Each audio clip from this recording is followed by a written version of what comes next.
Well, good morning, everybody. It's the next day. I just had my Ford Fusion Big Blue taken care of, and today, Ruby gets her 10,000 mile checkup. She's actually at 9,636 miles. I got about a 30-minute drive to get there. Going to Charlie's Honda. This is where I got my car. I generally do most of my general service there. I got the warranty from them, and like to keep my records to them as much as possible. This is going to be the 10,000 mile checkup. I don't really know what it entails, but I do know I'm going to get a tire rotation and the engine oil changed. Now, last time I didn't have the oil in time, so I went ahead and went with whatever Honda had put into it. This time I have the Zepro. I bought this stuff a while ago to get ready for this next oil change. I believe it comes about 5 quarts, which should be enough for this engine. I decided to go with the expensive, the really good expensive stuff because to be quite frank, she's my baby and I want the best for her, even though she kicks my butt all the time and gives me attitude and so forth. Unfortunately for you guys, you're going to get my face for part of this video. The rest, I'll probably aim it out the window so you guys don't have to look at my ugly mug. I've just uploaded 2 videos with my ugly mug in both of them, and I think you guys have seen enough of me. I am not the most attractive person in the world. Now, getting up to 10,000 miles, I would like to reflect a little on this car and what I actually think of it. I really want to give you guys my full impressions of the car for the past 10,000 miles. Now, while it has a nice amount of mileage, I haven't been driving it a lot lately, mostly due to the whole stereo situation. I needed a loud stereo, and I needed a good stereo, and this car was just driving me berserk. So I'd have to say the chief disappointment I had with this car when I got it was the premium stereo system, which was not worth a single penny of what it came through. If the car didn't come with all sorts of other accoutrements for what it is, other accoutrements such as the sunroof, which I like having the light shine down on me, and the silver edges, and I like having a GPS built into the car. Various other little doodads. I think heated seats also. Leather's not all that important, but it is beautiful in this car. I would have been happy without the premium stereo system because I could have built something much better into the car. It would have been much better, and it probably would have cost less in the end. I mean, I could have just changed the speakers. I mean, you don't need all these speakers. This thing comes with 10 speakers, one of which I totally deleted and turned into a giant sub, as explained in my last video, the final install of the sound system. So that's got to be one of the biggest disappointments I've had with this car. Gas mileage has been pretty good. Not as good with the Touring. I wish they had given me smaller wheels. I'm not going to go and change to smaller wheels. This is what they gave me. 50 miles to the gallon is what I'm getting during the summertime. I've got up to 51.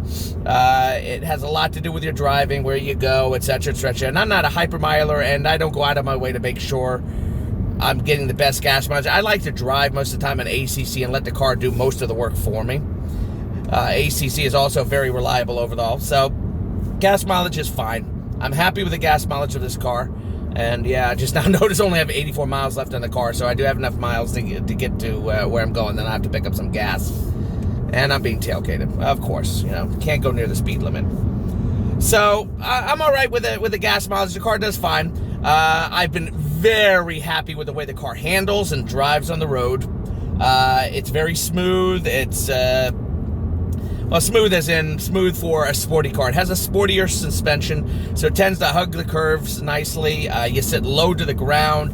The steering wheel is this really soft leather in the Touring, something really nice. I never expected this. This is like, you think it's like super Italian leather on this steering wheel. I mean, this is really top-notch feeling leather. I don't know how long it'll last. I have to keep it up to date, good condition. And of course, I got no sleep. I was making the videos all night, so I'm half asleep. But I took a caffeine pill because I don't drink coffee. And my soda of choice, Fresca, I don't think it has any caffeine in it. The car drives very nice. It's a lot of fun. You put it in sport mode, you get a lot of zoom. I don't use it often, but it's still really great. I wish it had blind spot detection. The mirror, the camera on the mirror on the passenger side is good and helps and works fairly well, but I still would have preferred blind spot monitoring, although it's not as necessary in this car as it would be in, say, the in Big Blue, the Ford Fusion Energy, which has much more blind spot problems due to much bigger pillars and a smaller roofline and everything. Car holds the road pretty well, doesn't hop too much on bumps and turns. I find the cruise control to be pretty good. It holds its speed pretty well, although, you know, going down steeper hills, it will gain speed, something which the Ford Fusion does not. It actually engages a lot more braking in order to charge the battery, which is something I really like. I'm not going fast enough here, sorry. I'm going a little slow, so I'm the dick on the road. But it drives very well. The gas mileage is good and so forth, and the car is fun to drive, something that you can't say about most hybrids, and still getting good gas mileage. It's also good looking, although a bit generic as far as Hondas go, because all the Hondas look very similar. Love the color of the car. Reliability, well, I haven't had any reliability issues. Fit and finish isn't what it should be. Finish is good. I find this leather to be very nice. I find everything seems to fit in place very nice. No serious troubles with that.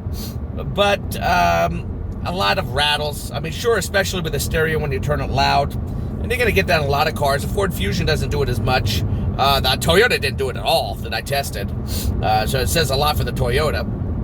But a lot more rattles than there should be. A lot of road noise in this car.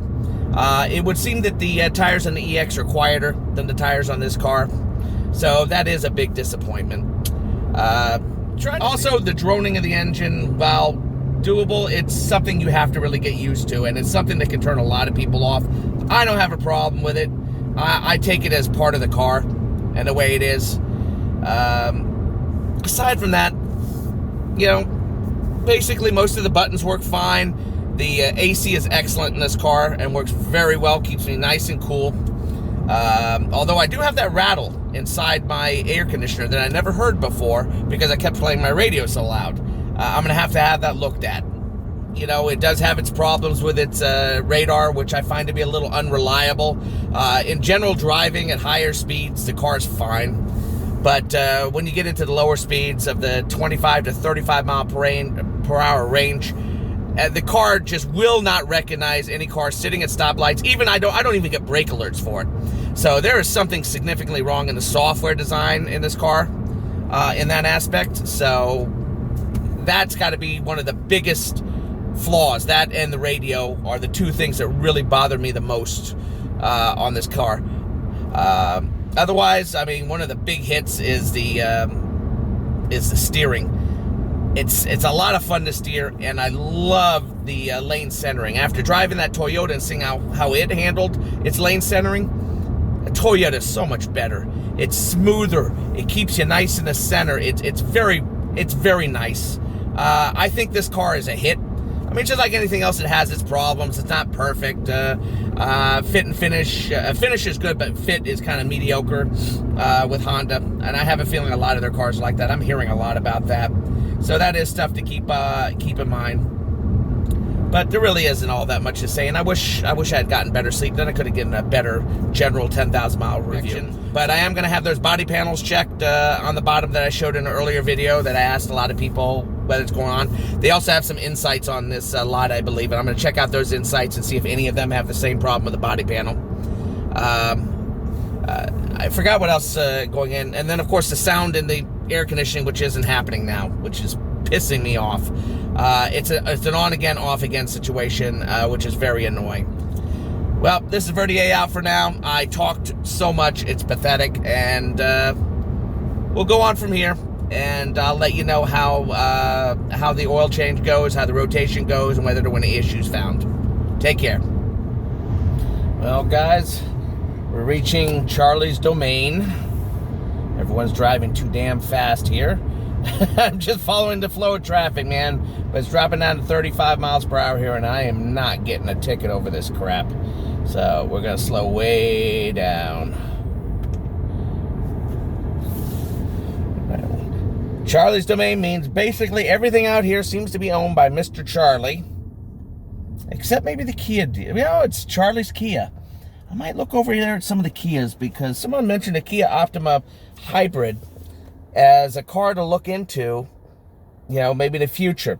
I still got 2 more years on my lease on my Ford Fusion Energy. So I don't know if it's really time for that. But, you know, I was mentioning some of the things, you know, obviously the number one, another disappointment in this car is the lack of the damn digital speedometer.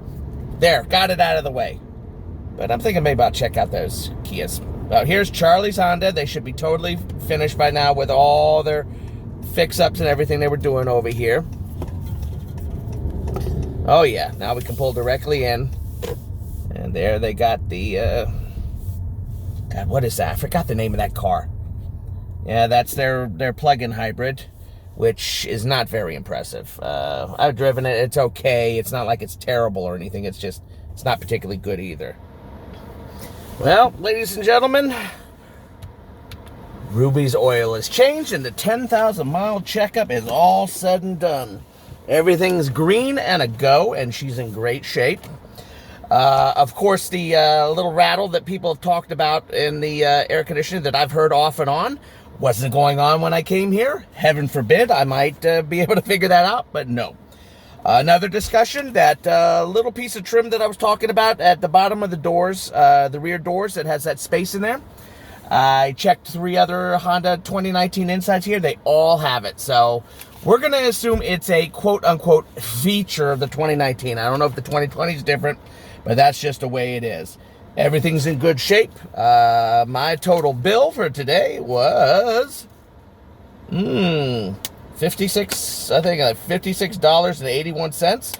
That was using my own oil. And I had $40 in reward certificates. So, all said and done, my baby is all set and she kicks ass as usual. I wonder if they used a horn when they went in so they could listen to my cool new horn. I'm sure if all of you saw about my horn install, I got this bitchin' new horn that really kicks ass. So what I think I'm going to do now is I think I'm going to head over to Charlie's Kia.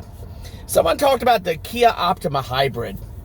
I'm going to see if they have one of those over there because I'd like to take a quick look at it. Again, it's too early to do purchase ideas or anything like that, but I really want to take a look at it and see how cool it is and what my opinions are of it, and see if it's something viable to consider on my next lease.